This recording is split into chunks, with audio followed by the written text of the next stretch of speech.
The following is a special multimedia presentation from NorthJerseySports.com. Brought to you by the Bergen County Education Association. Bergen County Public Schools work because the BCEA works with you.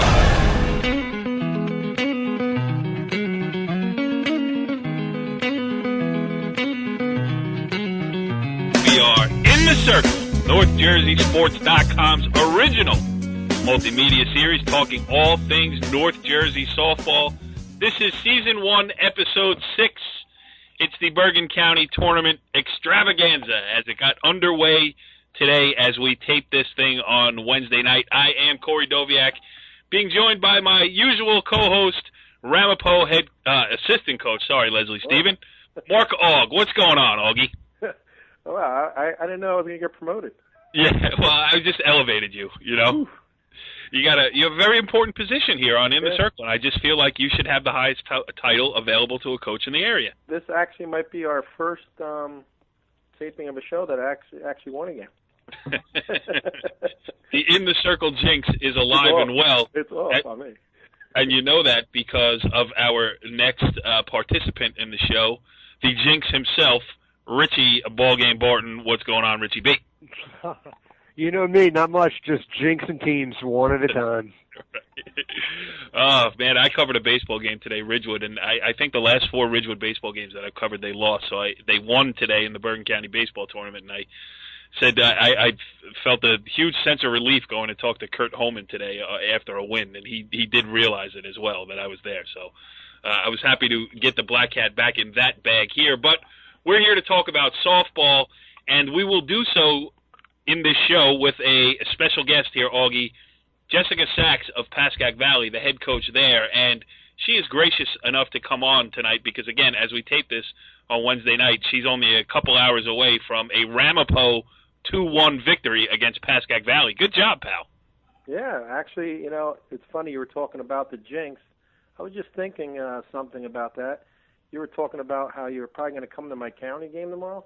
Yes, just correct. We've been to 2 games, and we haven't scored a run. I think we lost 1-0 to Paramus, and I think it was like 16-0 to IHA.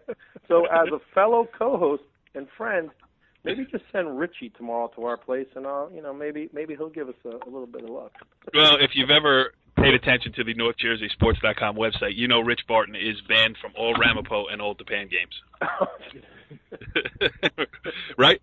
Augie, can you remember Richie covering one of your games? Softball? Yeah. No, I don't think I've ever seen him. Yeah, you got last time I saw Richie Barton at Ramapo, he was trying to get a hit off of Brittany Bianco. And did. and did. Yeah. And did. We all did, actually. Yeah. I did it with work boots on. Yeah. Oh, that's classic. We were all about 30 pounds lighter, too, by the way. Oh, yeah.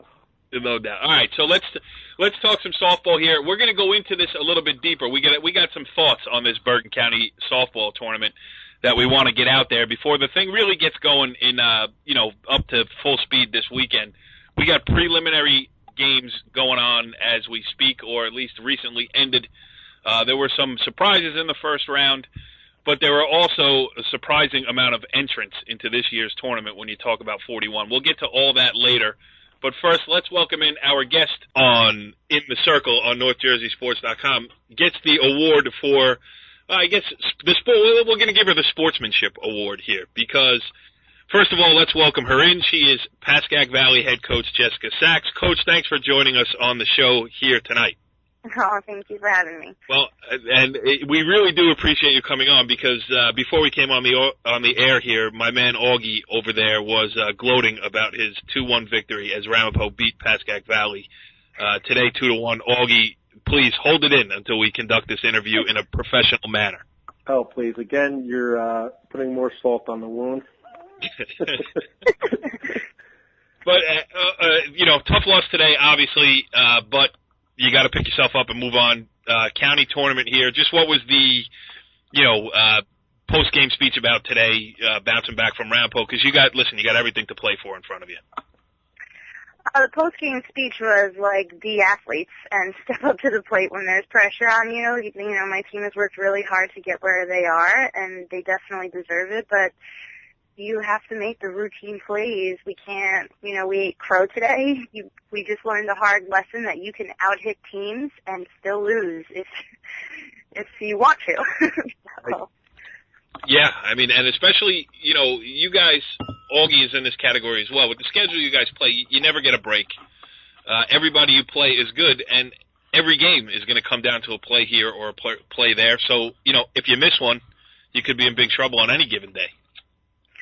Yeah, I mean, I've been a fan and a student of the game since I was little. Any given day, anyone could be beaten, and we just have to step up.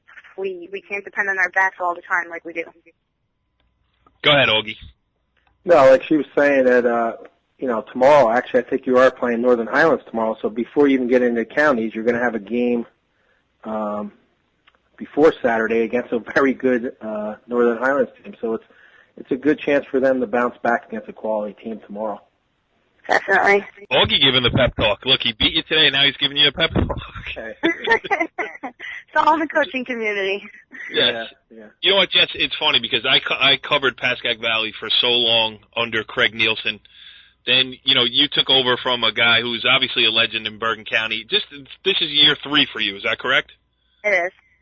So just talk about, taking over for Craig. He had things the way he wanted them over there. I mean, I covered him in the county final, and when I spoke to you after the Riverdale game that I covered earlier this year, you said it was a building process to kind of put your stamp on this program. Obviously, at 15-4, a real threat in the county tournament, a real threat in the state tournament.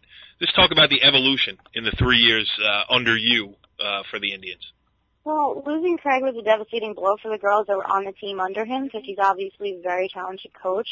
I had big shoes to fill, and just every coach is different, so I have a different style of play than he has, and it took a little bit of time for the girls to adjust to that, to get used to my sarcastic personality, to, implement different parts of the game that we've used in the past 3 years, so it was a process. Yep. Og, what do you got? Well, it's funny. You're talking about Craig, and obviously he went on and had great success already at Mawa. But I think, like she said, it's a process with everything. And if you get to mention, she's already won the league this year. As a coach, you always set yourself up for, hey, I want to win a league. You get that out of the way. Now she's looking forward to the counties as well as the states. The question I want to ask you is, we're going to get into in a couple minutes about the county. But I think it's interesting that you might have to play after you get through the first round. Second round is the following Saturday, but it's also the opening day for states. Now, as far as the county is concerned, they're talking about moving, hopefully asking you guys or any team to play their state game on Friday and come back and play a county game on Saturday. What's your thoughts about that? Well, personally, our schedule is really rough in the next 2 weeks. Anyway, we've been playing 4 games about all year. I do think it's going to be tough to rebound and have 2 games, especially if you're depending on one pitcher, which a lot of teams do. So that's going to be a tough decision for a lot of coaches. But I think you have one of the big advantages, though, as far as pitching, because you do have what's considered 2 number ones. So do you think that's an advantage for you? I definitely think that's an advantage that I haven't asked one kid to throw every single game during the year, give him a bit of a rest.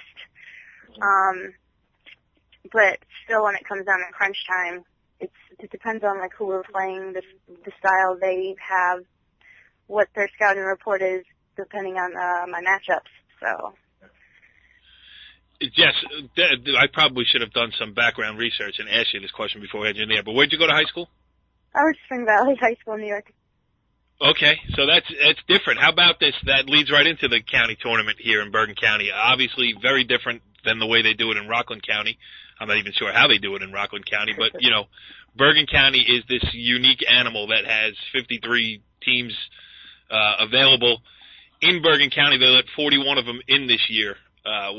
We talked about it at the beginning of our show before we had you on, and from my perspective, I think it's way too many because it doesn't. I don't think it rewards the higher seeded teams well enough, and you get some non-competitive games. But it's interesting to get. You're not an outsider anymore, but you used to be.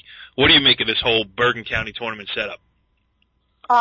Without offending anyone, I totally agree. I do think there's way too many teams in the tournament, and there's teams like Ramapo that are good competitive teams that now have to have a playing game before their first round. So that does put a lot of stress on teams that have worked hard to be there. Not like any team's not working hard, but I agree. There has to be some sort of reward system.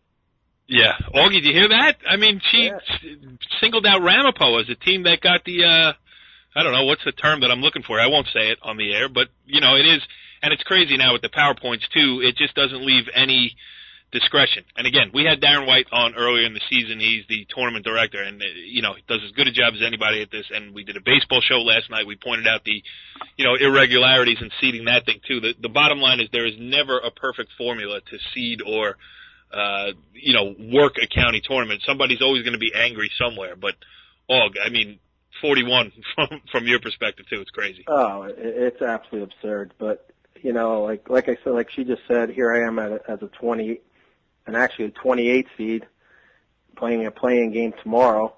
My whole thing was I'm not a big fan of the PowerPoints. Obviously, there's a team that's 23rd seed that I beat twice during the year, and is 4-15, and they're 23rd and doesn't have a playing game, and here I am at 28.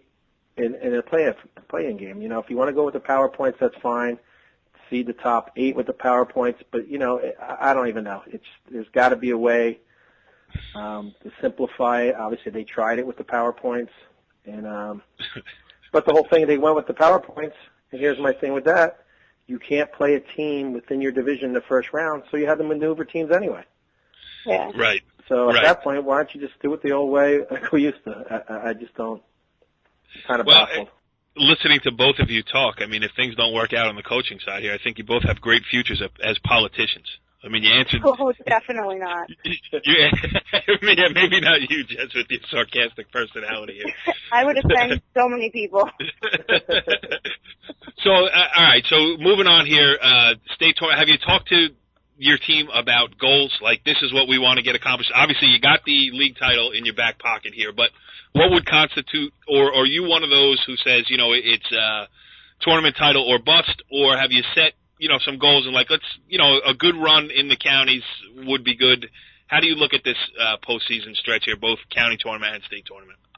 Absolutely not. I don't look long term at all with my kids. It's game by game every single day, and we just aspire to be a little bit better and a little bit smarter because the game has changed, and the girls have a lot to learn even on the varsity level.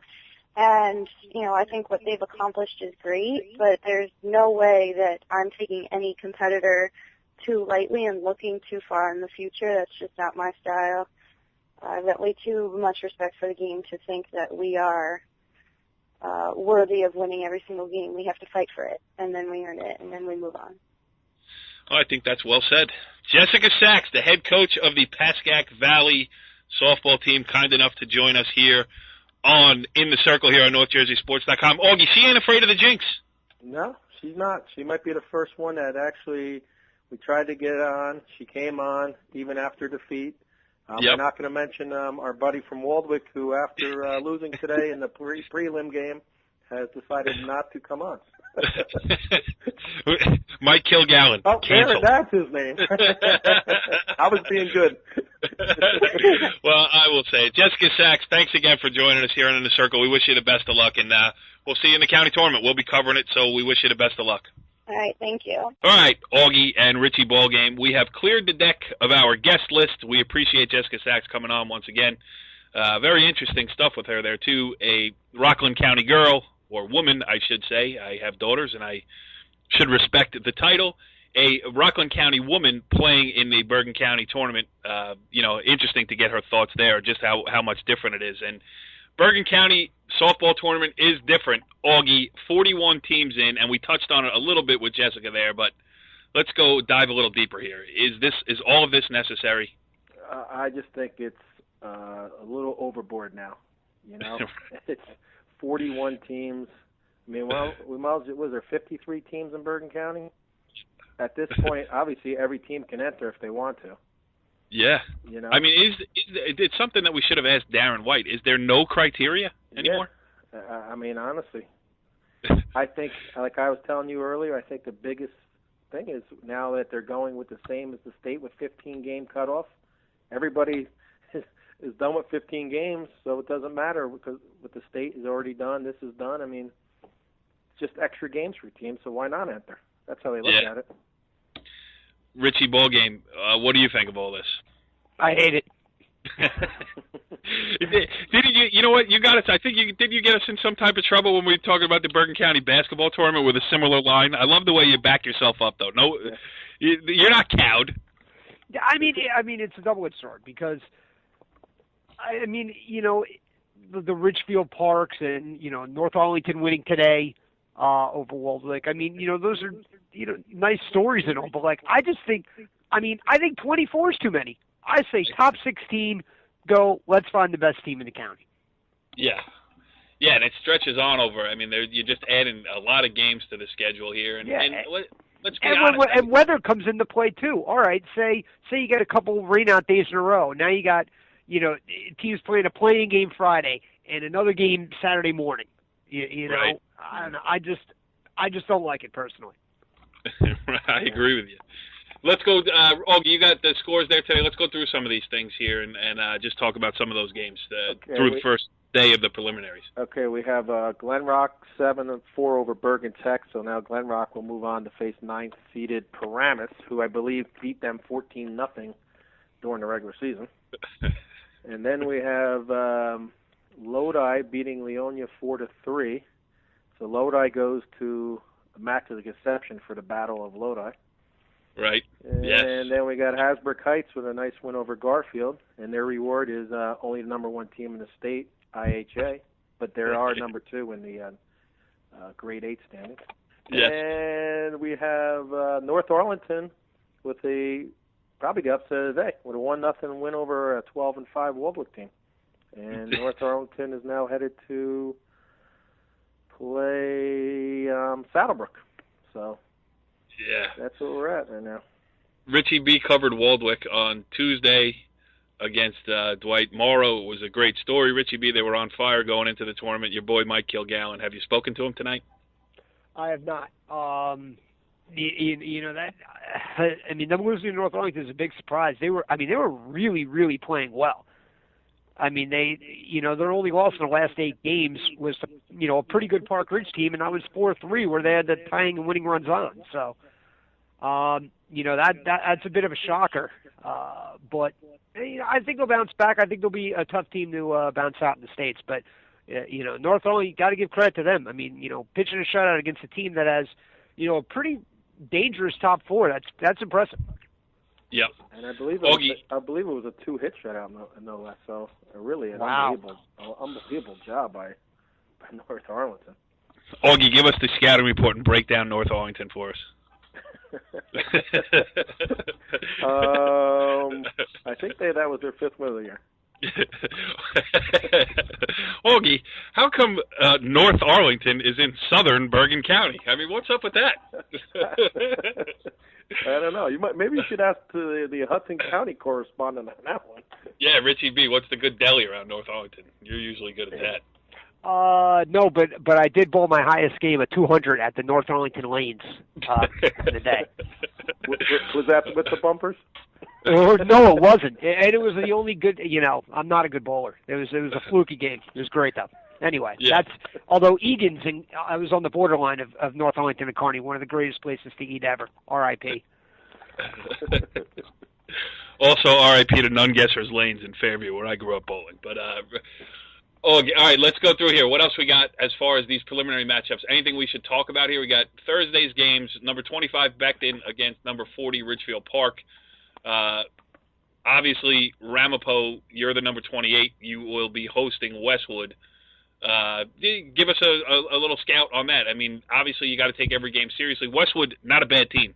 No, Westwood, and they play in a tough division with Pascack Hills, the number 5 seeded Ramsey, Mawa. So they've played some tough games. I mean, really don't know much on them, but you got to show up tomorrow and and let the chips fall where they may. Yep. And Richie B, another game that's worth mentioning in the preliminary round is 29 Emerson hosting number 36 Tenafly. That could be a competitive game.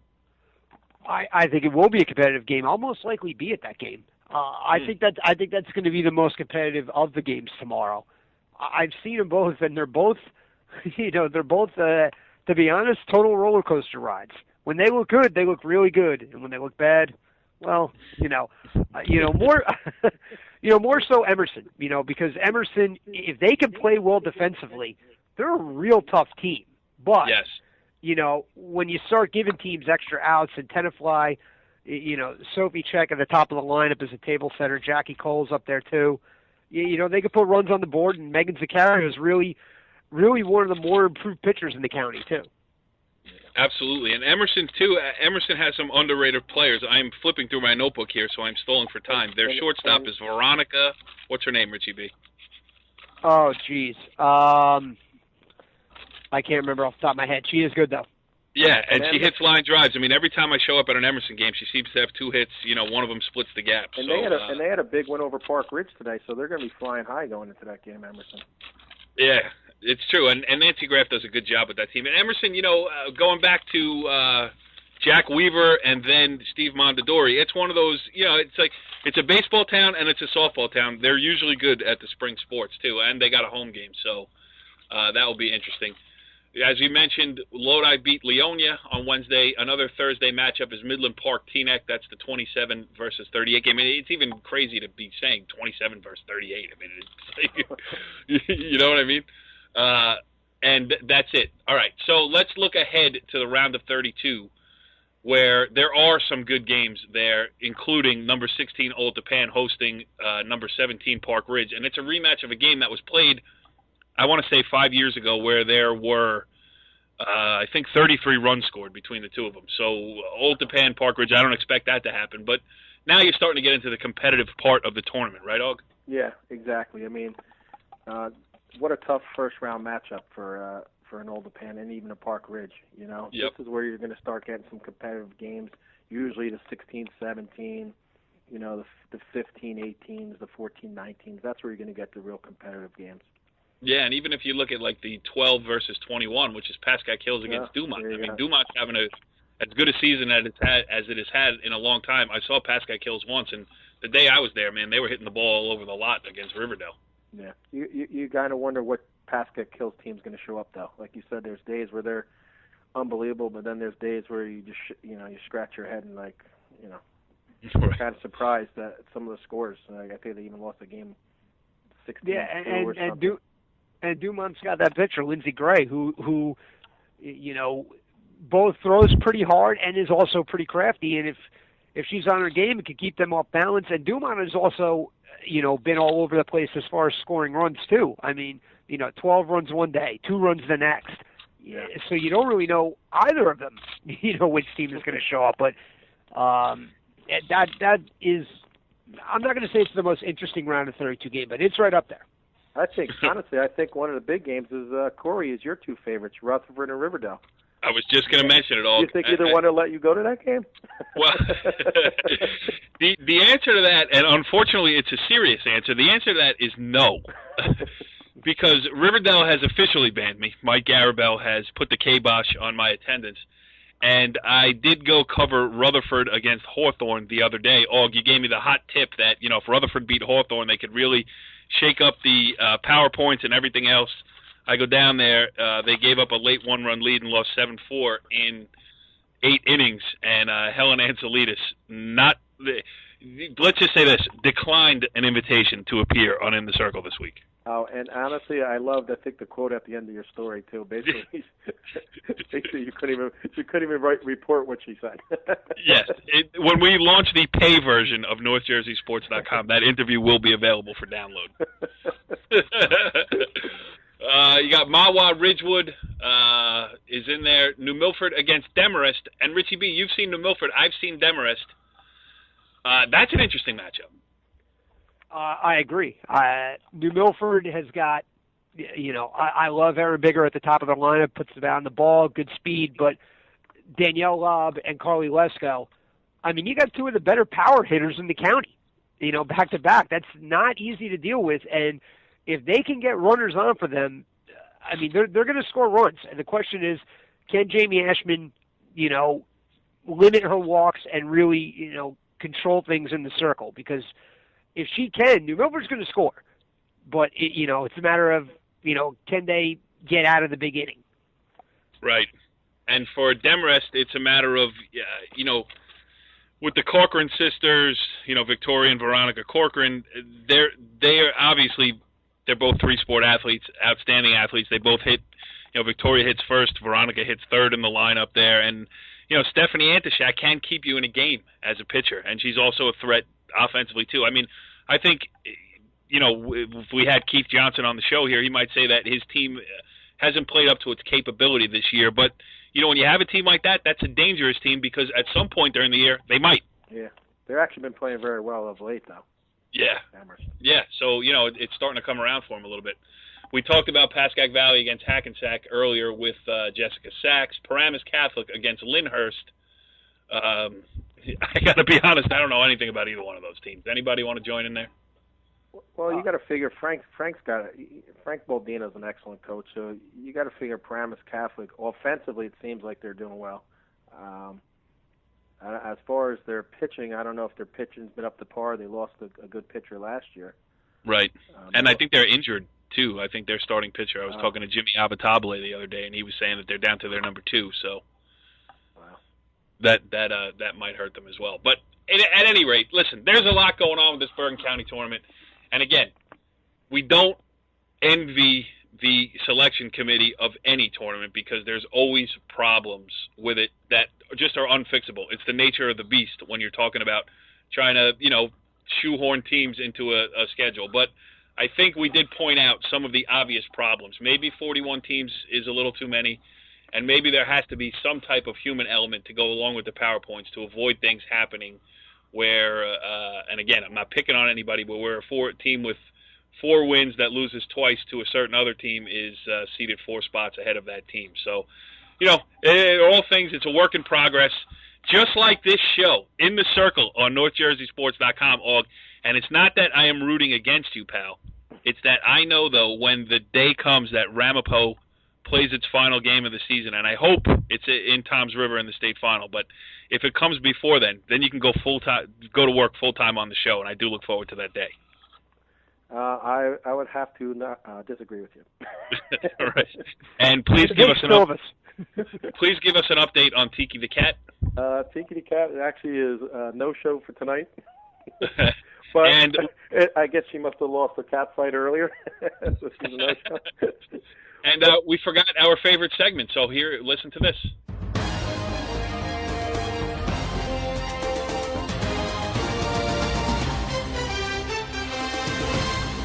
It's a late in the show version, but Augie's fun fact. Hit us, Augie. Well, Corey, tonight I'm going to use you. I'm going to put it out through all public schools. I have a great coach in Corey Doviak. He has led the North Vale Fighting Eagles to an undefeated start this season. So how about Powell Park? He's an alumni. He's out there. How about this, Augie? I don't want to brag too much, but 13-5 over Cresskill today. We made it look easy. Of course. Well, you have Hope Doviak, but I heard she took the collar today. She did take the collar. She hit the ball hard twice, but right at the first baseman. She didn't cut it in half? Richie Ballgame, I would thank you for coming on the show, but I'm not always that happy to talk to you. I was sleeping. Follow the leader.